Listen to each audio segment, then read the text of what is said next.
Howrah bridge থেকে ভিডিওটা শুরু করছি। হাওড়া থেকে ধরবো ইস্পাত এক্সপ্রেস। এখন ঘড়ির কাঁটাতে দুপুর 2:02 আর পৌঁছে গেলাম ঘাটশিলা। পৌঁছে গেলাম এই রামকৃষ্ণ মঠে, পৌঁছে গেলাম গৌরীকুঞ্জ, যেটা বিভূতিভূষণ বন্দ্যোপাধ্যায়ের বাড়ি। পৌঁছে গেলাম রাতমোহনা এক পয়েন্ট। এটা বেসিক্যালি একটা সুবর্ণরেখা নদী বয়ে গেছে। এটা হলো রঙ্কিনী দেবীর মন্দির। এই দেখুন, এটা হচ্ছে গালুডি ব্যারেজ। আর এখানে দেখুন অনেকগুলো লকগেট আছে কিন্তু। আর এই যে নদীটা দেখছেন না, এটা হচ্ছে সুবর্ণরেখা নদী। বন্ধুরা, আশা করি ভালো আছেন, সুস্থ আছেন। আমি অমিত, আবারও স্বাগতম জানাচ্ছি নতুন একটা ভিডিওতে। আমি এখন আছি সুবর্ণরেখার নদীর উপরে, যেটা ঘাটশিলাতে অবস্থিত। এই ভিডিওতে থাকছে ঘাটশিলা ভ্রমণের সম্পূর্ণ তথ্য। কিভাবে পৌঁছাবেন, কি ঘুরবেন, কোন হোটেলে থাকবেন, সমস্ত তথ্য থাকছে এই ভিডিওতে। তা ভিডিওটা দেখতে থাকুন, সঙ্গে থাকুন। ভিডিওর জার্নি স্টার্ট করছি হাওড়া স্টেশন থেকে। পৌঁছে গেছি হাওড়া স্টেশন। এই হাওড়া স্টেশনের ভিতরে যাব। এই হাওড়া স্টেশন থেকে ধরবো 12871 ইস্পাত এক্সপ্রেস। এই ট্রেনটা হাওড়া থেকে প্রতিদিন সকালে 6:30টায় ছাড়ে, কিন্তু ট্রেনটা আজকে লেট আছে। আজকে ছাড়ছে সকাল 9:30টায়, 3 ঘন্টা লেটে। আর হাওড়া থেকে 22 নম্বর প্ল্যাটফর্ম থেকে ছাড়বে। চলুন স্টেশনের ভিতরে ঢুকে যাই, ভিডিওটা দেখতে থাকুন, সঙ্গে থাকুন।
ওয়ান 12871 ইস্পাত এক্সপ্রেস হাওড়া থেকে প্রতিদিন সকাল 6:30টায় ছাড়ে, আর ঘাটশিলাতে পৌঁছায় সকাল 9:22-এ। হাওড়া থেকে ঘাটশিলার দূরত্ব 212 কিলোমিটার। এই ট্রেনে সময় নেয় 2 ঘন্টা 52 মিনিট মতো, মাঝখানে 3টা হল্ট পড়ে। এই ট্রেনে আপনারা যদি চেয়ার কারে যান, চেয়ার কারে ভাড়া পড়বে 410 টাকা, থার্ড এসিতে ভাড়া পড়বে 560 টাকা, আর যদি সেকেন্ড সিটিংয়ে যান, সেকেন্ড সিটিংয়ে ভাড়া পড়বে 115 টাকা। আমি চেয়ার কারেই যাচ্ছি, চেয়ার কারে 410 টাকা ভাড়া পড়লো।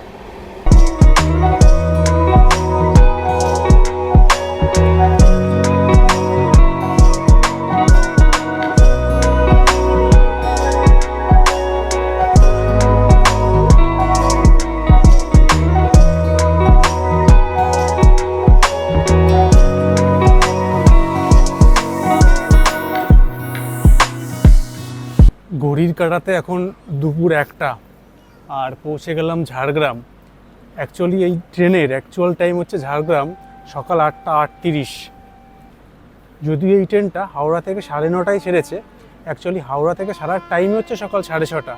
ওখানেই 3 ঘন্টা লেটে ছাড়লো।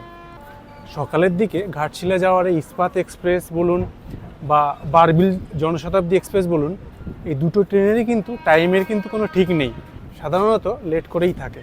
ঝাড়গ্রাম ছেড়ে দিল।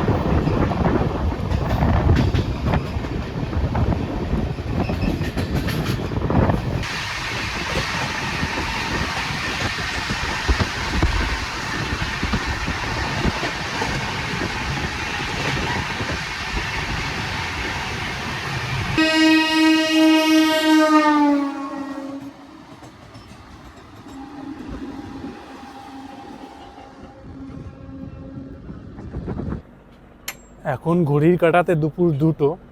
ট্রেনটা হঠাৎ করেই দাঁড়িয়ে গেল ঘাটশিলার আগে। এই যে সামনে একটা ছোট্ট একটা নদী আছে, আর এই নদীটার নাম বাটা। ট্রেনটা দাঁড়িয়ে আছে বেশ কিছুক্ষণ ধরেই, 2টো বেজে গেছে। কখন যে ঘাটশিলা পৌঁছাবো সেটাই তো দেখার।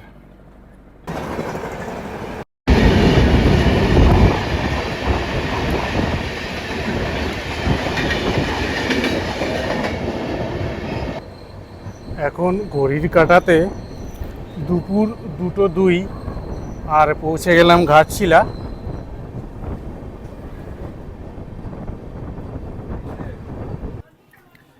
ঘাটশিলাতে আমাদের 2 নম্বর প্ল্যাটফর্মে নামালো, আর এই যে ফুটব্রিজটা আছে, এই ফুটব্রিজ দিয়ে আপনাকে এই 1 নম্বর প্ল্যাটফর্মের দিকে যেতে হবে। চলুন বাইরে গিয়ে আবার কথা হচ্ছে। এটা হলো স্টেশনের 1 নম্বর প্ল্যাটফর্ম। এই 1 নম্বর প্ল্যাটফর্মের বাইরে আপনারা চলে আসবেন, এসেই কিন্তু সামনে এরকম প্রচুর অটো পাবেন সাইট সিন করার জন্য, বা আপনাদের হোটেল যেখানে থাকে সেই হোটেলে কিন্তু এই অটোতে করেই চলে যেতে পারেন। আর এর পাশে এখানে সাইট সিনের একটা প্যাকেজ দেয়া আছে, সেই ডিটেলটা আমি আপনাদের দেখাচ্ছি। এই দেখুন কোথায় কি আছে, বিভিন্ন ধরনের এখানে কিন্তু ট্যুর দেয়া আছে। এই দেখুন কি কি দেখাবে, আর তার প্রাইসও কিন্তু দেয়া আছে। এটা আপনারা এখানে এসে কথা বলে নিতে পারেন, অথবা কিন্তু কাস্টমাইজও করে নিতে পারেন। ঘাটশিলাতে মেন যে স্পটগুলো আছে না, সেই নামগুলো কিন্তু এখানে ফটো সমেত দেয়া আছে। এই দেখুন স্টেশনের বাইরে এসে একটা অটো রিজার্ভ করলাম হোটেল অবধি। হোটেল আমাদের আগে থেকেই বুকিং করা আছে। এখান থেকে ওই 2-2.5 কিলোমিটার মতো হবে। হোটেলে যেতে হবে। হ্যাঁ, হোটেলে যেতে হবে। তাই হোটেল অবধি 150 টাকা মতো ভাড়া নিল। ভাড়া দিলে আমি কি করব?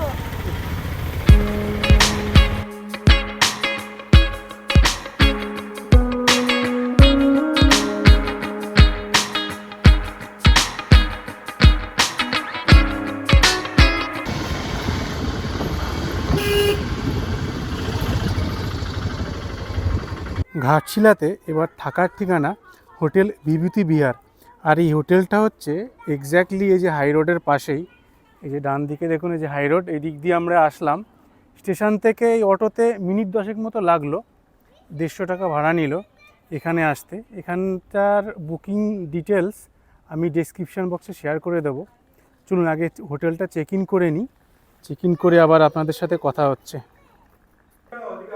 এই হোটেলে আমরা থাকছি 204 নম্বর রুমে। আর এই দেখুন রুমের বেডের সাইজটা। এই দিকে আছে এই যে টেবিল, এইদিকে টিভি আছে, আর এই দিকে আছে এসি, আর এই যে ওয়ার্ড্রব আছে, একটা আলমারি আছে, এদিকে আয়না আছে। আর বাথরুমটা আমি আপনাদের একটু দেখিয়ে দিই। এই দেখুন বাথরুম, এই যে ওয়েস্টার্ন টয়লেট, এই বেসিন আছে, এদিকে আয়না আছে। আর এই রুমের সাথে আছে ব্যালকনি। এই দেখুন এই ব্যালকনি থেকে কিন্তু খুব সুন্দর একটা ভিউ পাওয়া যাচ্ছে। আর এই যে দূরে এই যে হাই রোড আছে, হাই রোডটা দেখা যাচ্ছে। এই দেখুন এটা হলো কার পার্কিং এরিয়া। আপনারা যদি কলকাতা থেকে গাড়ি নিয়ে আসেন তো এখানে গাড়ি রাখা নিয়ে কোনো সমস্যা নাই। এই হোটেলের সামনে বেশ ভালোই জায়গা আছে, মানে গাড়ি রাখার কোনো অসুবিধা হবে না। আর এই সোজা গেলে রেস্টুরেন্ট পাবেন, এদের নিজস্ব রেস্টুরেন্ট আছে, আপনারা এখান থেকেও খাওয়া দাওয়া চাইলে করতে পারেন। এই হোটেলের রিসেপশানটা আমি আপনাদের একটু দেখিয়ে দিচ্ছি। এটা হচ্ছে রিসেপশানের এন্ট্রি। এখানে যে বসার লবি আছে, আর এখানে কিন্তু এই যে এদের রেট চার্টটাও দেয়া আছে কি চলছে। এই দেখুন এখন যা রেট চলছে, double bed AC room first ফ্লোরে যেগুলো আছে সেগুলো 1600, আর ডবল বেড এসি রুম যদি গ্রাউন্ড ফ্লোর হয় তাহলে 1400, আর 4 বেডের নিলে 2200, আর 6 বেডের নন এসি রুম আছে 2800, আর এক্সট্রা বেড চার্জেস হচ্ছে 500 টাকা। তাই এদের বুকিং ফোন নম্বর আমি ডিসক্রিপশান বক্সে দিয়ে দেবো। হোটেল বিভূতি বিহার, এটা হচ্ছে রিসেপশান। দাদা আপনাদের এখানে কত ধরনের রুম আছে, বুকিং সিস্টেম কি আছে, আর বুকিং নাম্বারটা যদি একটু দিয়ে দিতেন। হ্যাঁ, আমাদের ডিলাক্স রুমেই আছে ফার্স্ট ফ্লোর আর গ্রাউন্ড ফ্লোর। ফার্স্ট ফ্লোরে 5টে রুম আছে, গ্রাউন্ড ফ্লোরে 10টে রুম আছে। সব রুমে ব্যালকনি আছে। 4 বেডেড রুম আছে আর 6 বেডেড রুম আছে। 6 বেডেড রুম নন এসি আর 4 বেডেড রুম হচ্ছে আপনার এসি। এখন কারেন্ট রেটটা কি আছে? এখন গ্রাউন্ড ফ্লোরে 1400 প্লাস ট্যাক্স, ফার্স্ট ফ্লোরে 1600 প্লাস ট্যাক্স। আর 4 বেডেড রুম হচ্ছে আপনার 2200 প্লাস ট্যাক্স, আর 6 বেডেড হচ্ছে 2800 প্লাস ট্যাক্স। আর বুকিং ফোন নাম্বারটা একটু বলে দেবেন? বুকিং নাম্বার হচ্ছে আপনার 8709053806। আরেকটা নাম্বার আছে 9771034151। এখানে হোয়াটসঅ্যাপ নাম্বার আছে? হ্যাঁ, এই দুটোতেই হোয়াটসঅ্যাপ নাম্বার আছে, আপনি হোয়াটসঅ্যাপ করে বুক করতে পারেন। এখন সময় সন্ধ্যে 5:30, আর হোটেলটা কিন্তু বেশ সুন্দর লাইট দিয়ে সাজিয়েছে কিন্তু। এই দেখুন, বেশ ভালোই লাগছে। তাই আমাদের যেহেতু আসতে দেরি হয়ে গেছে, তা আজকে আর সাইট সিন করা হয়নি। আর খেয়ে দিয়ে রেস্ট নিতে নিতে সন্ধে হয়ে গেলো, এখন 5:30 বাজে। তা এখন এই ঘাটশিলা শহরের দিকে যাচ্ছি, মানে স্টেশনের দিকে। স্টেশনের ওখানে গিয়ে একটু ঘোরাঘুরি করব, আর টুকিটাকি কি পাওয়া যায় বা কি খাওয়া যায় সেটা ট্রাই করব। তা দেখতে থাকুন ভিডিওটা। এই স্টেশনের কাছে, এই যে সামনে যে স্টেশন রোড দেখছেন, এখানে কিন্তু টুকিটাকি খাবার আপনারা পাবেন। আর এই স্টেশনের কাছেই কিন্তু বেশ কিছু হোটেলও আছে। এই দেখুন, সামনে রয়েছে যেমন হোটেল ইডেন, এদিকে আছে অজয় লজ। তা আপনারা যদি এই স্টেশনের কাছে যদি থাকতে চান, সেই ব্যবস্থাও কিন্তু এখানে আছে। আমরা তো এবার স্টেশন থেকে একটু দূরেই আছি। আর এখান থেকে কিন্তু আপনারা বিভিন্ন রাতের খাবারও চাইলে নিয়ে যেতে পারেন। এই দেখুন, বিভিন্ন আইটেম এখানে তৈরি। এই যে রুটি হচ্ছে, মিক্স ভেজ পাবেন, চানা মশলা, তড়কা, পনির, মাশরুম, চিকেন আছে, মটন আছে। চিকেন 150 টাকা প্লেট, 4 পিস। আর মটন আছে 300 টাকা 4 পিস। দেশি মুরগি আছে 250 টাকা 4 পিস। আর মিক্স ভেজ হলো 80 টাকা, চানা মশলা 80, তড়কা 80। আর এই রুটি কত করে? রুটি 5 টাকা পিস। আচ্ছা দাদা, আপনার এই দোকানটার নাম? ওম হোটেল। আচ্ছা, এই যে এতে লেখা আছে, এই যে ওম হোটেল। আর এই হোটেলটা একদম এই স্টেশনের জাস্ট উল্টো দিকেই আছে। রাতের খাবার দাবার এখান থেকে নিয়ে যাব ভাবছি। এখানে বেশ গরম গরম চপ ভাজছে, আর এটা হচ্ছে বাঁধাকপির চপ, তাই না? এই যে এদিকে আলুর চপও আছে। এই যে বাঁধাকপি, এখান দিয়ে চপ তৈরি করা হচ্ছে। তাই আমি একটা বাঁধাকপির চপ খেয়ে দেখব। একটা এই বাঁধাকপির চপ নিলাম গরম গরম।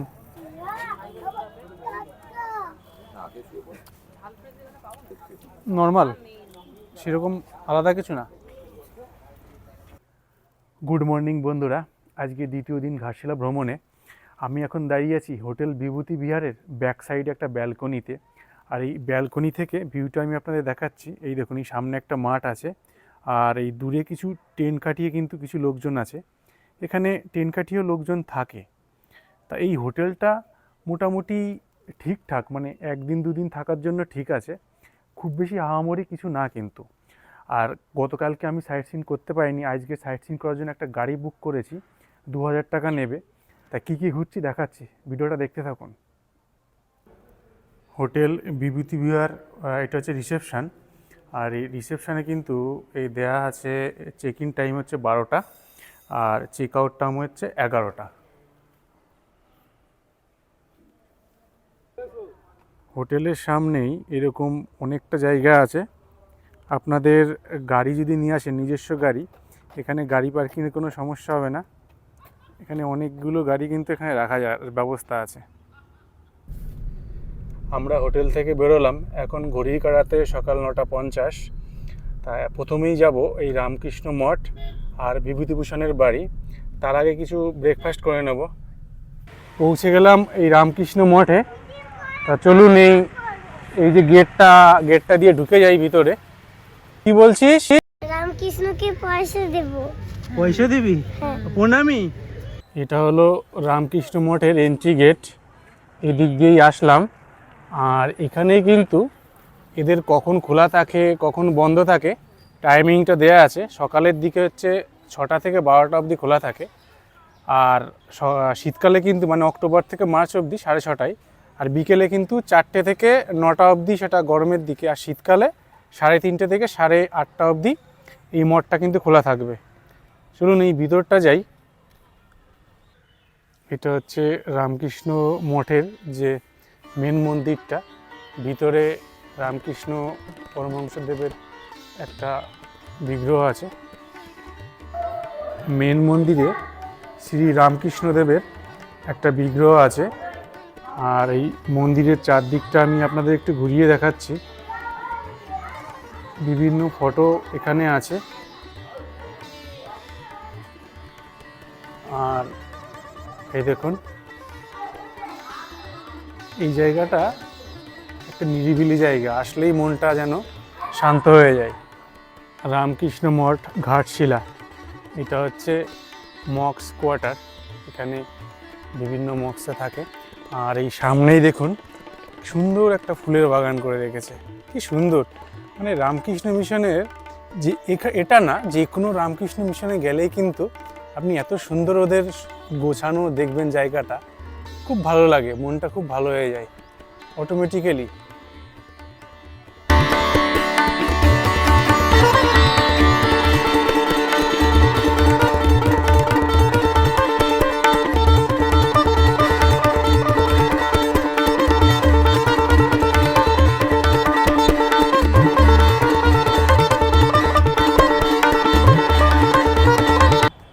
এই রামকৃষ্ণ মঠের ভিতর দিয়েই ট্রেন লাইন চলে গেছে, পাশ দিয়েই অ্যাকচুয়ালি এই রাস্তার ওপারেই আছে ট্রেন লাইন।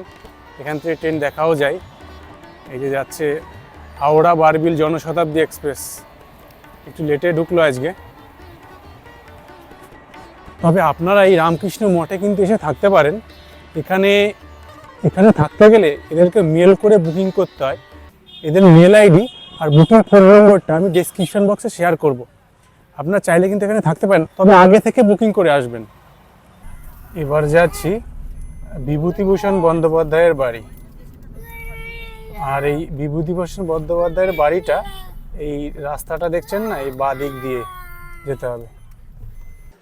পৌঁছে গেলাম গৌরীকুঞ্জ, যেটা বিভূতিভূষণ বন্দ্যোপাধ্যায়ের বাড়ি। তা চলুন, এটা হচ্ছে এন্ট্রি গেট। গেট দিয়ে ভিতরে ঢুকে যাই। আজকে বেশ ভালোই ভিড় আছে, প্রচুর লোকজন এসছে এখানে। এই এন্ট্রি গেট দিয়ে ঢুকেই ডান দিকে পড়বে বিভূতিভূষণ বন্দ্যোপাধ্যায়ের বাড়ি। আর তার পাশেই কিন্তু একটা মাঠ আছে, এই দেখুন। আর এই দিকটায় আছে একটা দোকান, যেখান থেকে স্থানীয় শিল্পীদের তৈরি কাঠের শিল্পী বিভিন্ন পোড়ামাটির জিনিসপত্র বিক্রি হয়। আর নামটা দিয়েছে হচ্ছে অপুর সংসার। এখানে কিন্তু একটা তারকদাস একটা মঞ্চ আছে। এখানে প্রতি রবিবার 10টা থেকে 12টা অবধি বাংলা পড়ানো হয়, লেখা আছে এই দেখুন। এই যে এখানকার দেওয়ালে কিন্তু বিভিন্ন ছবি আঁকা আছে, ছবির মাধ্যমে বিভিন্ন ঘটনা বর্ণনা করা আছে। এই দেখুন, সুবর্ণরেখার পাশেই বসে আছেন বিভূতিভূষণ বন্দ্যোপাধ্যায়, এরকম ছবি দিয়ে। আবার এখানে একটা ঝর্ণার পাশে বসে আছেন। এখানে একটা আম গাছের গুড়ি রাখা আছে। আর এই আম গাছটা লেখা আছে দাদা বিভূতিভূষণ এর আম খাওয়ার জন্য ভাই নোট বিহারী এই আম গাছটা লাগিয়েছিলেন। এই গৌরীকুঞ্জ, এই গেটের সামনেই কিন্তু এই কাঠের হাতের কাজের কিছু জিনিসপত্র বিক্রি হচ্ছে। এই দেখুন, এইগুলো নিতে পারেন। পৌঁছে গেলাম রাতমোহনা পয়েন্ট। এটা বেসিক্যালি একটা সুবর্ণরেখা নদী বয়ে গেছে। আর এখানে কিন্তু প্রচুর লোকজন এসছে। এই দেখুন, সুবর্ণরেখা নদীটা বয়ে যাচ্ছে। আজকে কিন্তু বেশ ভালোই লোকজন এসছে। আর নদীতে জল খুবই কম আছে। এখানকার 360 ভিউ আমি আপনাদের একটু দেখিয়ে দিই। এই তো নদী বয়ে যাচ্ছে, নদীতে যদিও জল কম। আর এই পাড়টা থেকে আমরা আসলাম, এই যে রাস্তাটা দেখছেন এই দিকটা দিয়ে আমরা আসলাম। আর এই দিকে না একটা ঝর্ণা আছে, ওই ঝর্ণার ওখানটাও যাব। আর এইদিকে যে ব্রিজ আছে, ওই ব্রিজটা দিয়ে আমি আসলাম। আর আর পায়ে হেঁটে ওই দিকটা যাচ্ছে অনেকেই, ওই দিকটাও যাব। এই দেখুন এই দিকটা দিয়ে আসলাম, আর এখানে এসে না এই ব্রিজটা পুরো ভেঙে গেছে দেখুন, আর এই দিকে যাওয়া যাচ্ছে না। ওই ওই বড় ডলফিনটা এসে ভেঙে গেছিল। ও আচ্ছা তাই, হ্যাঁ ও আচ্ছা আচ্ছা আচ্ছা। ওই বড় জলটা হয়েছিল ওইখান থেকে, ওই জলটা পড়ছে, ওই জলটা ওইখান থেকে যাচ্ছে, ওইটা আবার উপর থেকে এইখানে চলে আসবে। ও আচ্ছা আচ্ছা, তাহলে তুমি বলছো ডলফিন এসে ব্রিজটা ভেঙে দিয়েছে নাকি? হ্যাঁ ওই বড় একটা। ও আচ্ছা তাই, বাচ্চারা কত কিছুই বলে, অনেক বড় ডলফিন।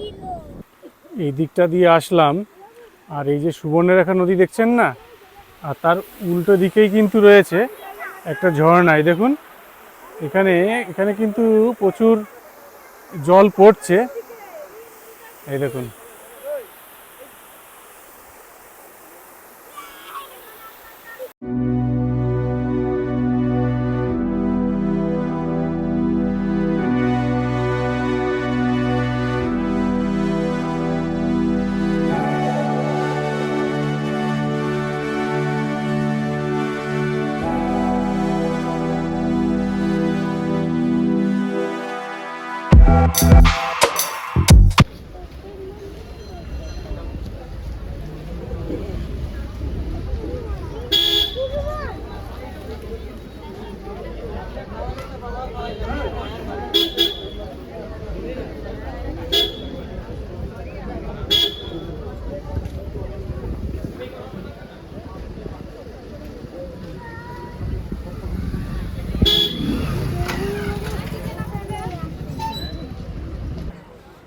এটা হলো রঙ্কিনী দেবীর মন্দির।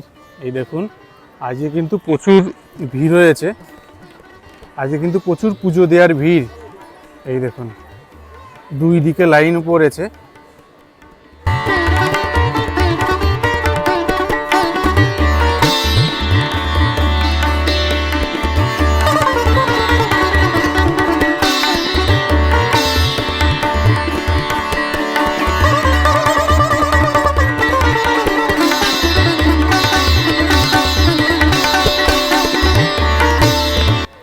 এখানে একটা হনুমান মন্দিরও আছে। এই হনুমান মন্দিরটা এক্স্যাক্টলি এই মন্দিরের উল্টো দিকেই রয়েছে।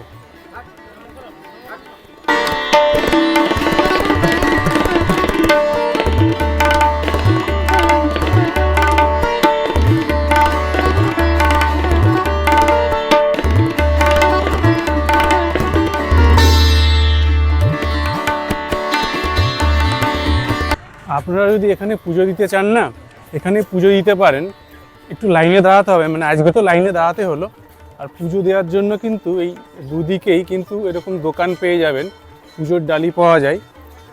এই ডালিগুলো হচ্ছে 100 টাকা করে নিল। এই দেখুন কি কি থাকছে, এগুলো 100 টাকা করে নিল। এগুলো দিয়ে আপনারা চাইলে পুজো দিতে পারেন।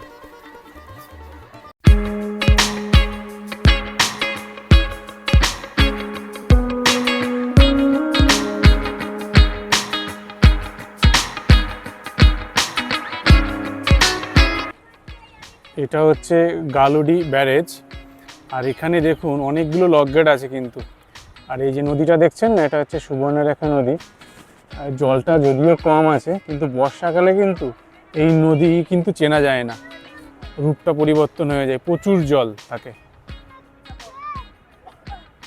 এই যে আমাদের ফ্যামিলি আর বন্ধু বান্ধব যারা এসছে, সবাই এখানে দাঁড়িয়ে একটু ছবি তুলবে।